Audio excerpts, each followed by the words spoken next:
Kanak and you're watching your favorite cooking channel, Ready Steady Eat.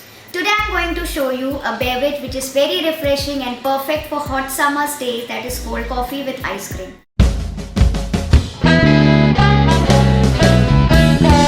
First dissolve the coffee, sugar and cocoa powder in the hot water in a bowl and mix well with the help of a spoon and let it cool down. Now combine the prepared coffee solution with milk and ice cubes in a blender and churn it for around 5 to 10 seconds until it looks nice, creamy and frothy. Now it is ready. Now I am going to decorate my glass with the swirls of chocolate sauce and then pour the cold coffee, and now I am going to top it up with some ice cream and sprinkle very little instant coffee powder on top.